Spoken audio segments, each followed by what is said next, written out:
Thank you, Mr. President. Colleagues, it gives me great pleasure today to welcome Dr. Paul Saffo to the California State Senate. He's a good friend and someone who has something I think we'd all like to have, and that's a crystal ball. Paul is a native Californian and is a forecaster with over 2 decades experience helping corporate and governmental clients understand and respond to the dynamics of large-scale, long-term change. He is a co-founder and managing director of Foresight at Discern Analytics and teaches forecasting at Stanford's Engineering School. Discern is a 3-year-old San Francisco-based early stage with 55 employees, 5 offices company. Paul is also a non-resident senior fellow at the Atlantic Council and a fellow of the Royal Swedish Academy of Engineering Sciences, on the board of the Long Now Foundation and the Bay Area Council Economic Institute. His essays have appeared in a wide range of publications, including the Harvard Business Review, Fortune, Wired, the Los Angeles Times, Newsweek, the New York Times, and the Washington Post. Paul holds degrees from Harvard College, Cambridge University, and Stanford University. Please join me in welcoming Dr. Paul Saffo. Paul. Thank you, Jerry. It's a pleasure to be here. And what I want to do is talk a little bit about the larger context that I think is going to be affecting the California economy and society over the next decade. And I do this in the spirit of looking forward to a conversation with you all about what the implications are and what the action steps we can take, not just as a state, but as the world's 7th largest economy. In addition, before we begin, let me make a disclaimer at front. I'm a co-founder of a startup company. I'm also teaching at the same time. We have a motto in Silicon Valley: you can sleep when you die. And I did not get a lot of sleep last night, and I've been traveling, so this may be the first time in the history of this chamber where the speaker has fallen asleep before the audience. So just nudge me if I do so. Let me begin with this gentleman. Oops. Yes, here we go. Begin with this gentleman here. As you all know, this is Alan Greenspan, a brilliant economist and also the longest serving head of the Fed in history, from 1987 to 2006. Dr. Greenspan was not just long tenured and brilliant, he was also extraordinarily lucky. In fact, I would argue he may have been the luckiest economist who ever lived, because his tenure between 1987 and 2006 is also a perfect overlap with an economically sunny period, a period of modest business cycles, modest unemployment, more or less steady growth. Such a remarkable period that it even has a name, and the name is the Great Moderation. The Great Moderation was a term coined in 2002 by the economist James Stock, and he defined it as a period in which we had an overall decline in volatility, steady GDP, steady interest rates, fairly low unemployment, and above all, steady industrial production. In short, it was a period of modest business cycles and low inflation. Wonderful times for the most part, basically economically sunny weather punctuated by the occasional economic storm. The problem was that all the moderation lulled everyone into complacency. Companies lowered their reserves, they increased their debt levels, and even economists were fooled by what was going on. In 2003, no less than Bob Lucas, the the president of the American Economic Association at their annual meeting, said, quote, "The central problem of depression prevention has been solved for all practical purposes." Talk about standing on top of a mountain in the middle of a lightning storm and holding your umbrella over your head. Even Jim Stock wondered if the Great Moderation marked the end of business cycles. Well, a few years ago, we found out that, in fact, business cycles were not over. They returned with a vengeance in November 2008. And today, the Great Moderation is a fading memory. The question is, what's next? The market's up. I noticed Google just crossed 800 today, and optimism is coming back, though a little bit cautiously. And the question is, what's next? Is it collapse? Is it nirvana? Is it a new economic sunny upland, or perhaps a vast new economic disaster lurking behind the recovery? Well, actually, something quite different is happening, and all of those dimensions are the wrong way to think about what's going on. What's ahead is neither up nor down, but a fundamental state change in the economy. We're headed into an era that will have a new kind of volatility to it that has not ever been seen before. It's not a crash, and it will be an opportunity for the fearless to do well, but it will be unfamiliar environments to us all, and it has profound policy implications. The history of how we got to the Great Moderation and how it came about offers a hint of the shape of the challenges to come. To refresh your memory on history, the roots of the Great Moderation date back to 1944, a moment when the war-weary great powers were determined to not repeat the mistakes made at the end of World War I, and also public servants like Harry Dexter White and John Maynard Keynes, shown here at the Bretton Woods Conference in 1946, were determined to architect a system for a lasting peace by removing the economic factors that led to war to begin with. The result was the institutional order that shaped the second half of the last century. Institutions like the World Bank, the IMF, and also institutions like NATO.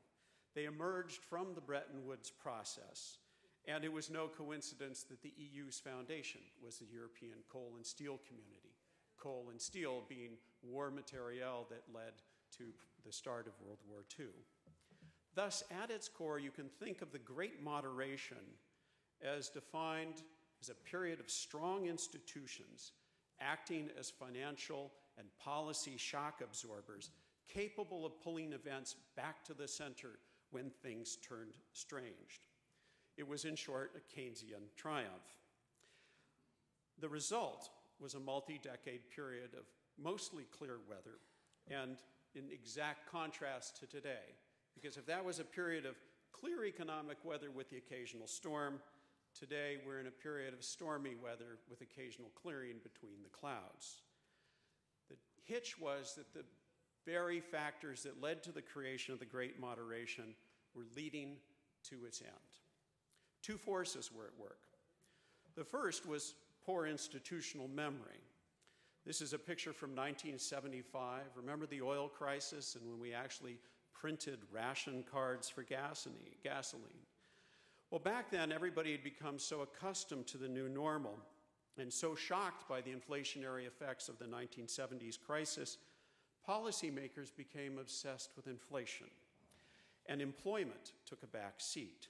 This was exactly the reverse of Bretton Woods, where employment came first, and they said, inflation can take care of itself.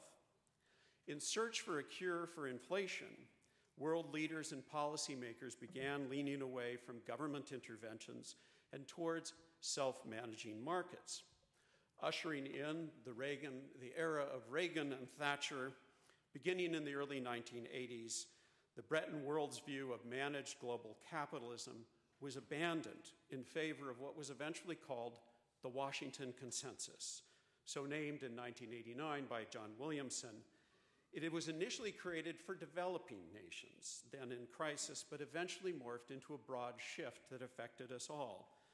It characterized by an almost religious belief in efficient and self-regulating markets, and the policy changes that followed, deregulation, free trade, floating exchange rates, and privatization, greatly diminished the power of the Bretton's era institutions to act as shock absorbers. We began hobbling the capacity of the institutions to respond just at the moment when we started to need them again.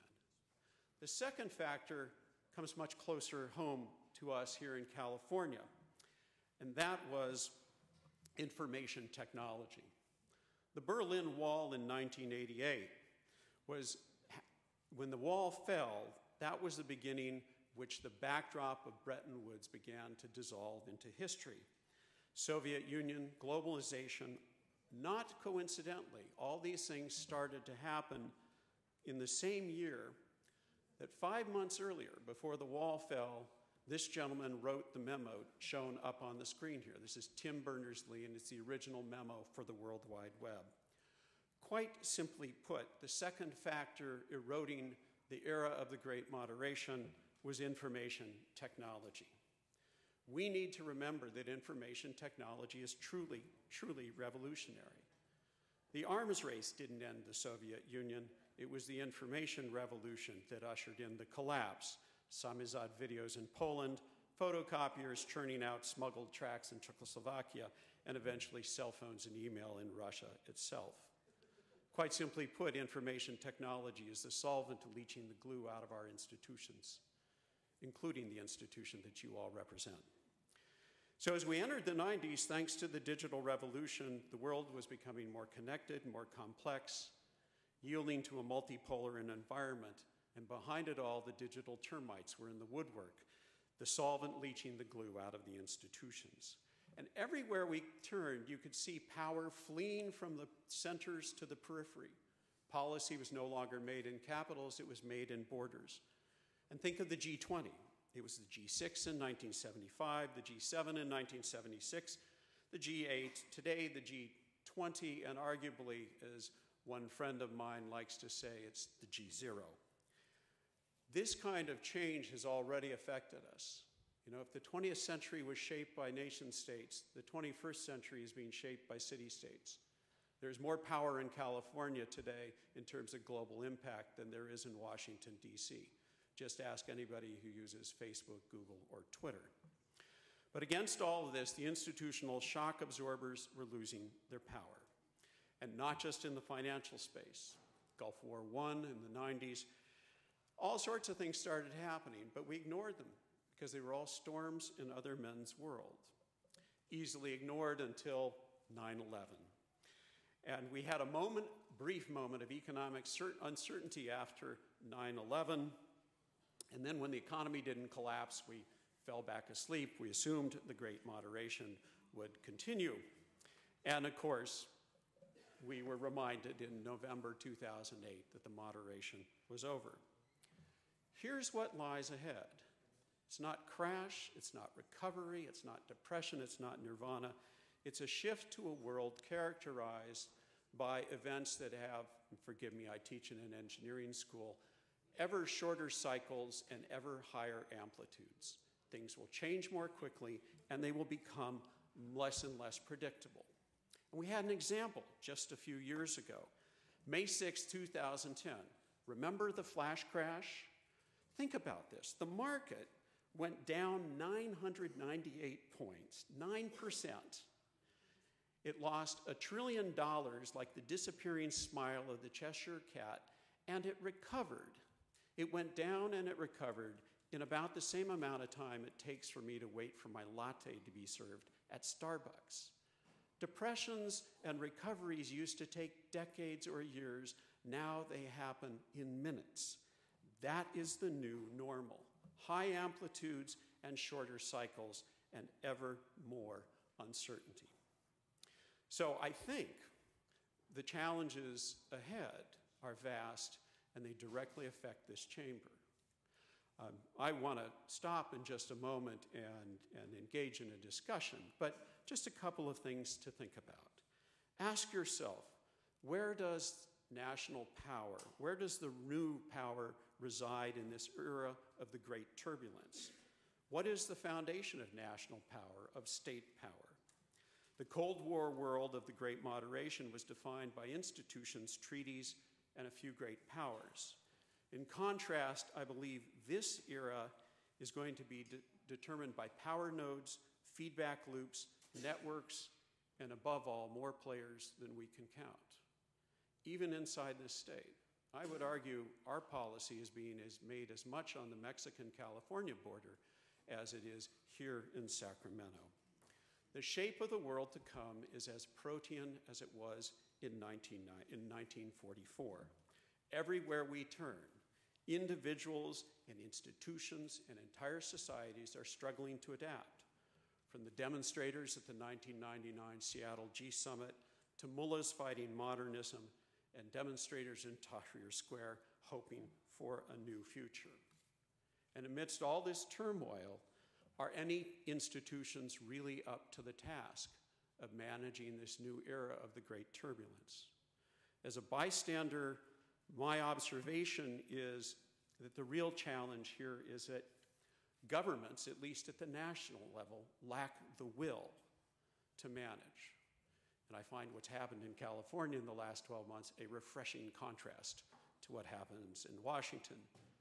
Governments seem to lack the will, companies lack the conscience, and markets, it turns out, are neither wise nor free.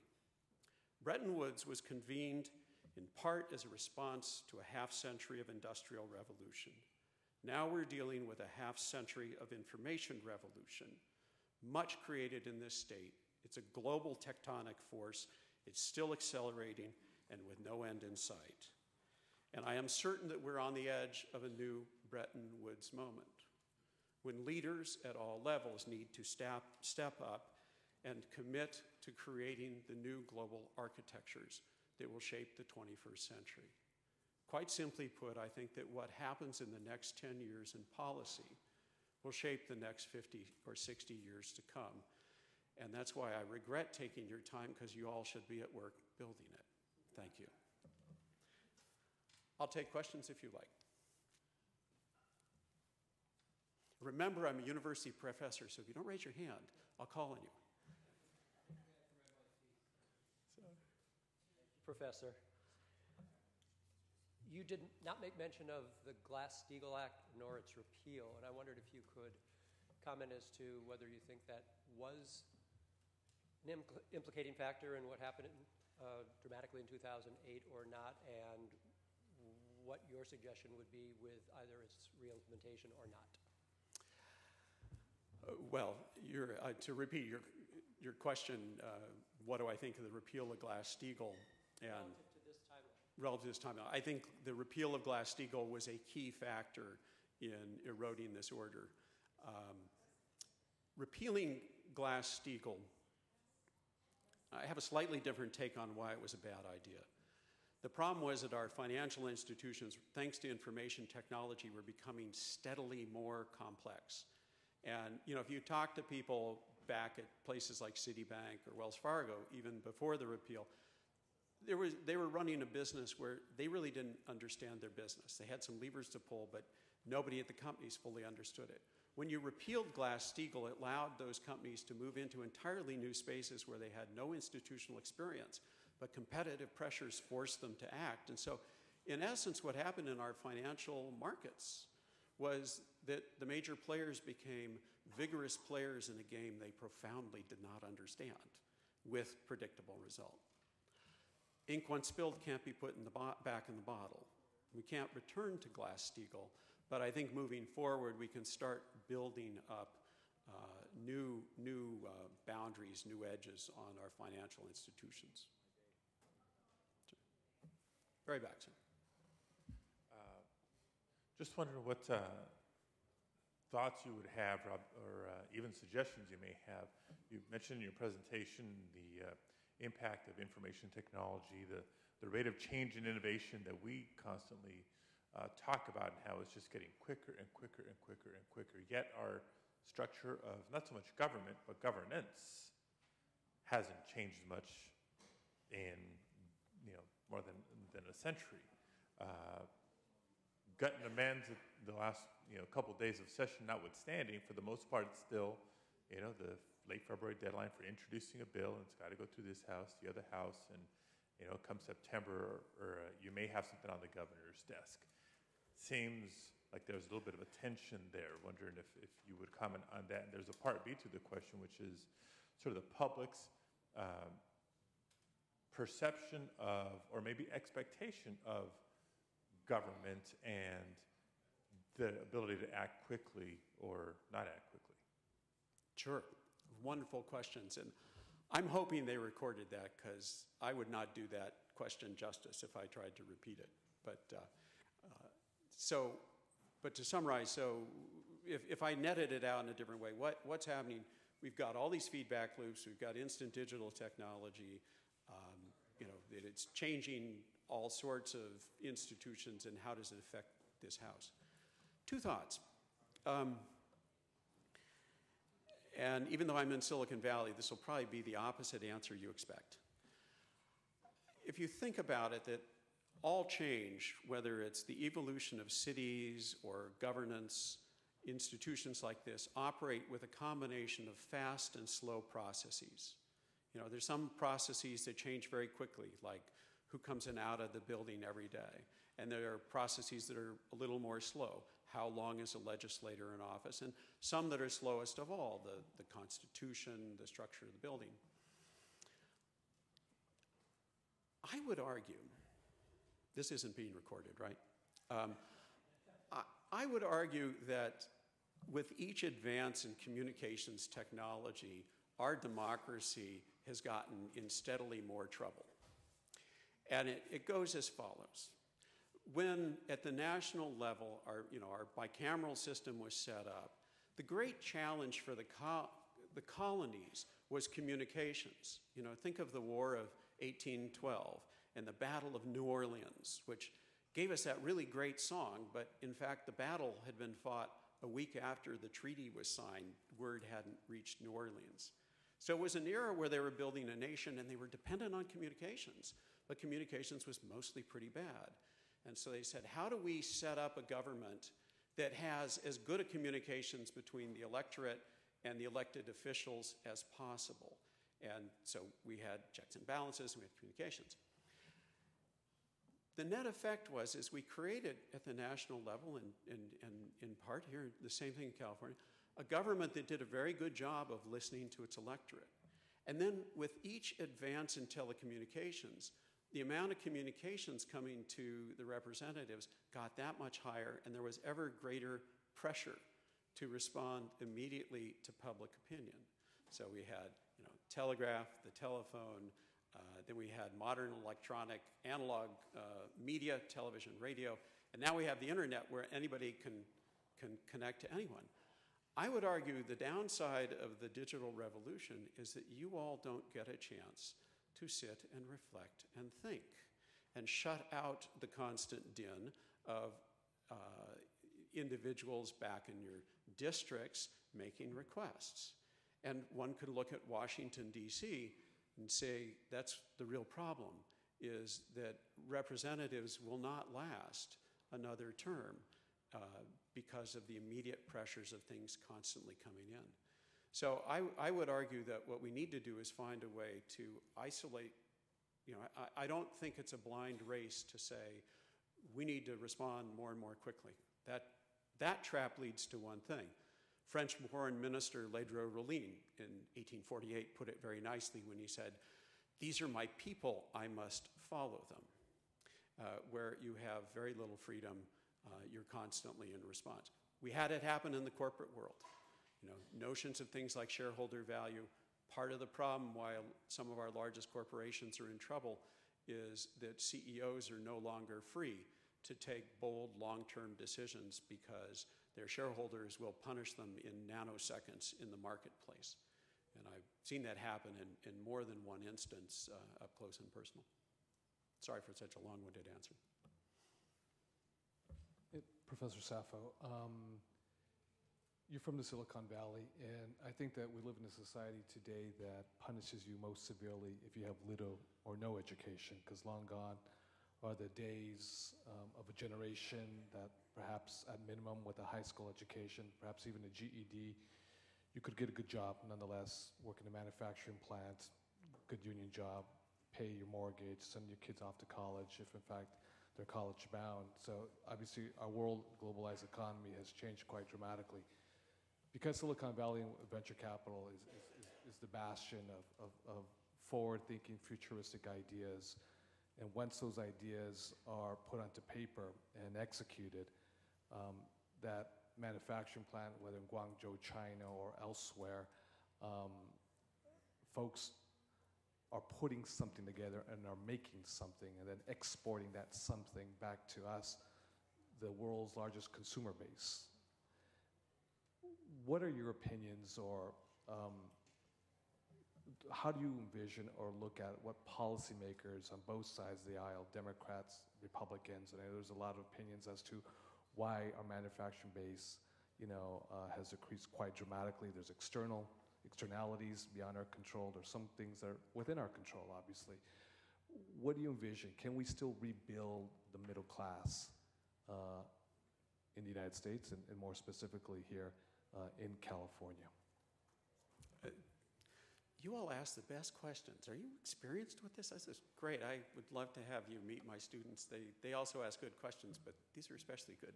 So the interplay of education, changing nature of the job, the role of manufacturing is a fascinating area. Let me knock the education part out of the way quickly.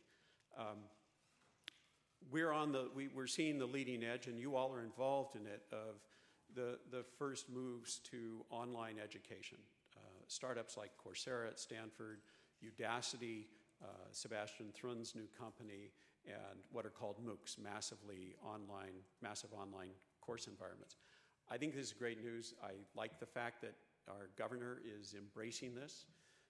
It's not a silver bullet, but it is a key part of the process here, and it really will change education in this state. It's going to create opportunities for people who otherwise could be shut out of the elite schools because of finance and the like. And I should add, it's not being resisted by universities. Stanford is very aggressively moving in this space. Berkeley is as well. I think our Cal State system is also doing a lot. The work part is trickier. And the manufacturing story is a complex one, and it's going to land in your all's lap sooner than you imagine. And it's not what you think. For starters, let's not forget, the United States still does make stuff. We make 20% of the world's goods. So it's not like we gave up manufacturing. But we sure have been offshoring like crazy. And as part of the downturn, we've had this so-called jobless recovery. Jobs are down, and the recovery is coming back, but the jobs are not coming back. Well, this is the latest pattern in what we call productivity. If you think about it, productivity for the last 40 decades has been the substitution of machines for jobs. Happened with blue-collar assembly line workers in the 70s and 80s in Detroit. Cars are now made by robots, not people. But it happened in other areas as well, that we've been replacing people with machines for quite a long time. When's the last time any of you spoke to a telephone operator? And when's the last time you actually talked to the ticket agent at the airport to get your ticket? Well, it turns out the newest airports are being built without agent counters because there aren't going to be any people there. Well, two technologies are going to change this and cause it to accelerate. One is robotics. We offshored jobs to China. Now we're reshoring jobs back to the United States to manufacturing robots. There are some solar companies that pulled their manufacturing back and the like. In addition is the phenomenon of 3D printing, which, talk about, Schumpeterian change that completely turns debates upside down. As I watched the debate over gun control, and I think it'd be a very nice idea if people didn't carry combat weapons around town. I just held my head in my hands and I said, this is absolutely an irrelevant debate, because with 3D printing, it'll be a while before everybody prints their own gun, but you can certainly print magazines and the like. So, technology, as I said, is the solvent leaching the glue out of our institutional order.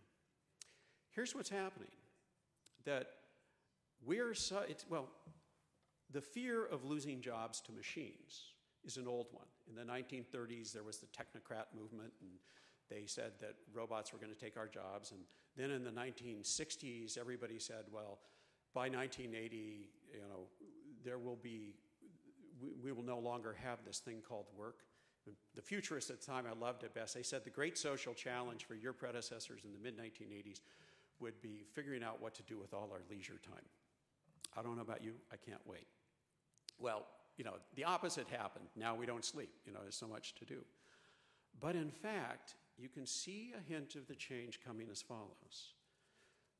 Take Facebook.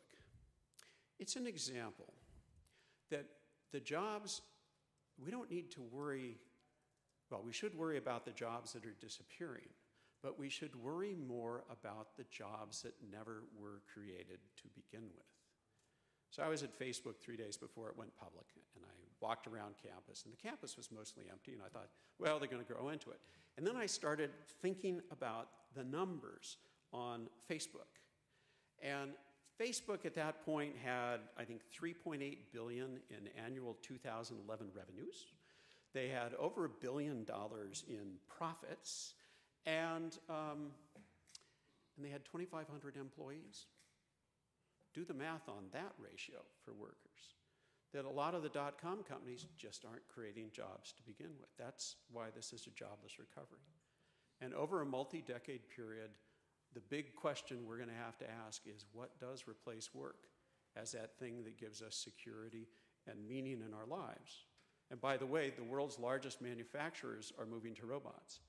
Foxconn, the great FSR company that manufactures everything from Apple iPhones to it's the world's largest electronic component manufacturer. It has 1.2 million workers. Their goal is to have 1 million robots in manufacturing by 2015. Add in 3D printing, and if you think we got problems, China's got a much bigger problem. As an economy built around low-cost, plastics-based manufacturing, if robots are taking over the jobs and workers don't have jobs, and thanks to 3D printing, we move manufacturing closer to the point of consumption, be glad you are not in Beijing. I'm just checking my time. I think we have time for one more question, or somebody will pull me. I think there's a sergeant in arms who will remove me or whatever. Please. Thank you. Don't pay any attention to the sergeants. Okay. Fascinating conversation. I really appreciate you being here. Lots of food for thought. Your last question comment sort of segues into my question, which has to do with the middle class falling behind. And my attention was really struck by your first slide showing the change in GDP over the past several decades. And I'm a great student of the work being done by former Professor Elizabeth Warren, now Senator Elizabeth Warren, on the middle class and how the middle class has eroded over time. And the information that I have read shows that, in fact, as of the late 1970s, early 1980s, the middle class was maintaining its position primarily because women were entering the workforce, and most families then had two wage earners. And over time, it's become accumulation of debt that has kept the middle class maintaining its current lifestyle. But then, of course, in 2008, 2009, all of that collapsed, and what we're mainly left with for the middle class is debt and no job. So what I'm wondering is if you could comment on how that whole dynamic is playing into what I think you termed as the erosion of the great moderation and the ability of our institutions to deal with that. Sure, and I apologize, you also asked about the middle class. Take a look at a global level. We have, I think the threat to the middle class in this country goes to the very heart of who we are as a democratic nation. And it is an open question whether any democracy can survive the income differentials that we're seeing in this country in the shrinking middle class. We're performing a great and unwitting experiment on ourselves, and I don't know yet how it's going to turn out. What's interesting is that the middle class is under threat in Europe, the United States, and Japan, but go to China, India, and Africa, and the middle class is doing very well, thank you very much. The fastest growing middle class on the planet today is in Africa.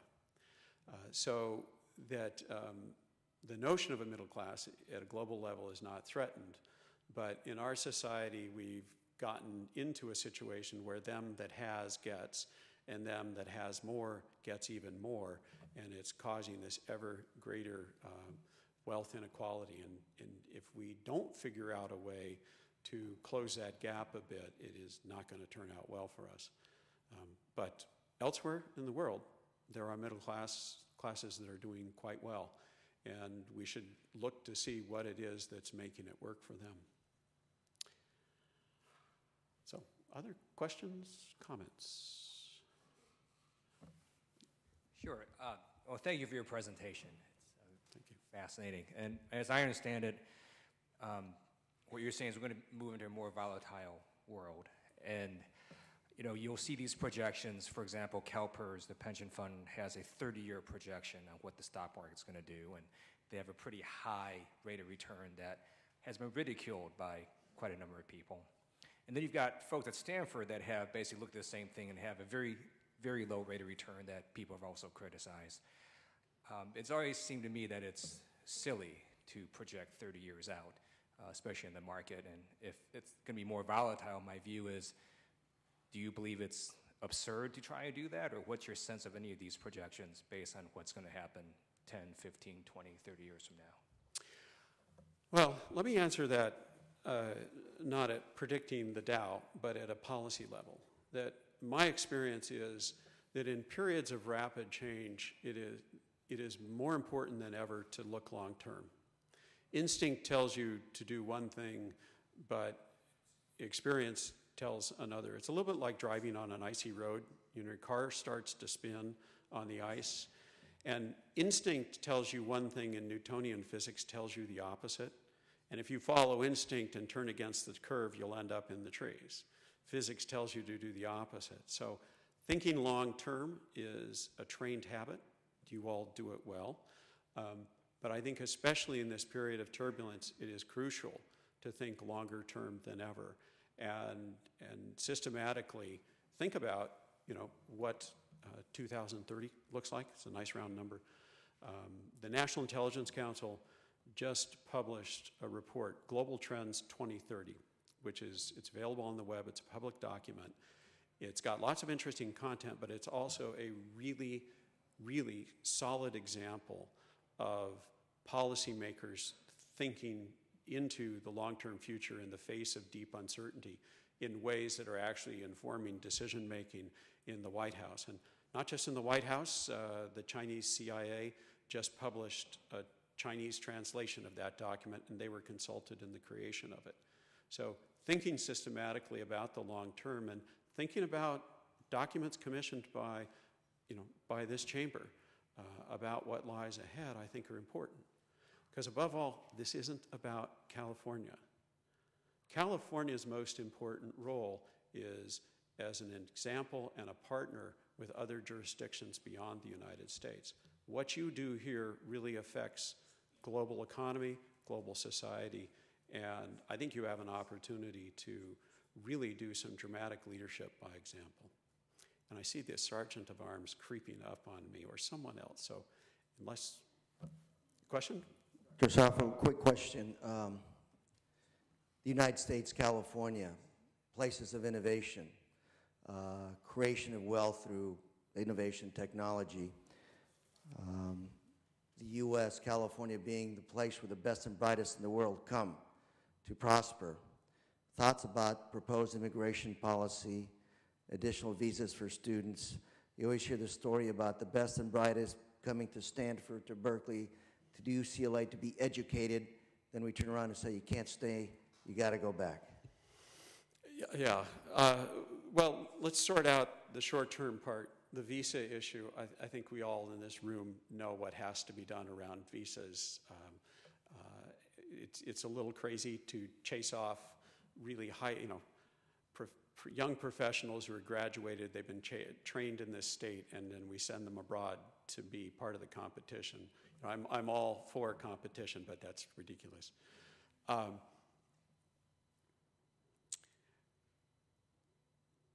The other thing to think about in that regard, though, is where are California's boundaries?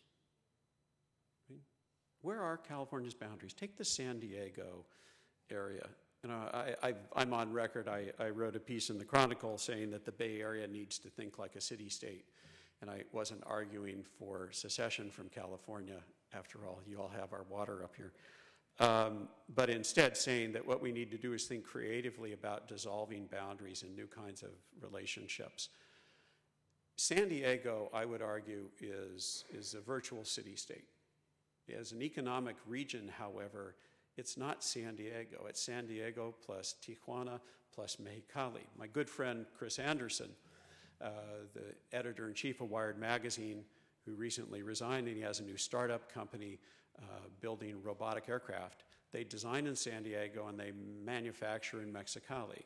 And he said, look, Mexicali and Tijuana are to California what Shenzhen was for China. That border doesn't want to exist. It simply doesn't want to exist. And I don't care, how much fencing and how many border guards you can put on it. It just wants to be one region. And we need to think about policies around things like that and move beyond the immediate concerns about H-1B visas and reforming immigration policy. And at some level, California is going to have to find a way to take this one into its own hands, because I suspect Washington will stall out. Sir. Yeah, thank you. I was wondering if you could address the impact of regulation within an economy and how that affects growth rate. I'm very concerned about the amount of regulation that we have in the state of California and this bifurcation of wealth that is occurring, where people that are college educated and really sharp have the ability to do well financially, but there appears to be a hollowing of kind of the core of our economy, which much of which was manufacturing based, which has disappeared, and yet a mounting regulation that makes it more and more difficult to make things and to be productive at the lower socioeconomic level, and the impact of the ability to move from the lower class to the middle class. Sure. Well, so talking about regulation and the role of the middle class and its impact, I think that what's missing is we need new theories of regulation. For example, there's no such thing as a free market. There's never been a free market in this country. That it's always been a question of what's the appropriate level of regulation. And we couldn't even agree in the last 20 years in Washington over just agreeing, okay, it's not a free market. What we're really arguing about is what's the appropriate level of regulation.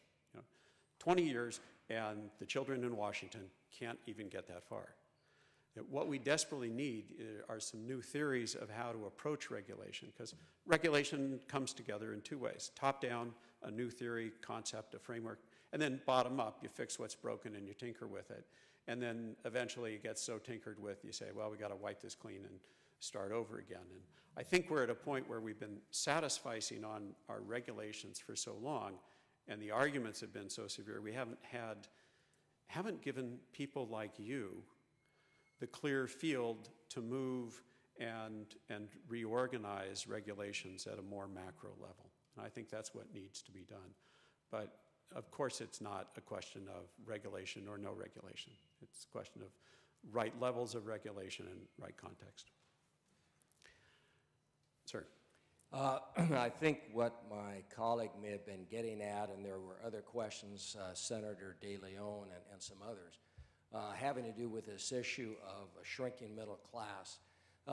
Let me be really specific and concrete, because that's what we have to deal with. In the last 15 years, Intel, the iconic Silicon Valley company, has built and moved thousands of jobs to Oregon, Arizona, and New Mexico. And they're very specific if you ask them about why. Now, I know they also have factories in China and other places. So right here, we have to think about this state, which competes not just in a global environment with other states. Now, last week there was a conference had some folks from DC, and it was interesting because it involved Democrat, Republican, it involved labor, AFL-CIO was there, and they were talking about one of the aspects of this, which is China. Now, I realize it's a large question to get into currency regulation and the total lack of environmental controls, et cetera. But my point is that part of the reason we have a disappearing middle class in this state is because of external environments that we are either not able to compete with, or perhaps ought to have a tariff to try to deal with. In the last 10 years, we have lost in California a third of the manufacturing jobs we formerly had, a third of them. And I just think if we're going to deal with this, we have to have something very concrete rather than saying, with all due respect, well, you know, jobs are going to change. These are real people. Oh, believe me, listen, I'm a property owner in Silicon Valley, and I have lots of friends who can't find jobs. You know, the joke around Silicon Valley, what's the new status symbol in Silicon Valley? A job. So I completely agree with you. In defense of this afternoon, this is meant to be a, you know, love to talk after about specifics. Just some thoughts, though. You know, we should fight to keep every job we can in California and the like. But, you know, I don't know the specifics of all the Intel moves. I know the company fairly well. There were a lot of other factors there. I also do know that, you know, in Beijing 2 weeks ago, we have an office in Shanghai. I don't know about you all, but it's kind of comforting to be able to see what I'm about to breathe. You know, it's so thick. Just kidding. You know, the danger is, the question is, do you compete for the old jobs, and do you get trapped into a race to the bottom, where in order to compete, you have to cut salaries or make the jobs less meaningful? Or take a page from Silicon Valley in general, and Apple Computer in particular. And then I'll close what I think are real competitive advantages as a state.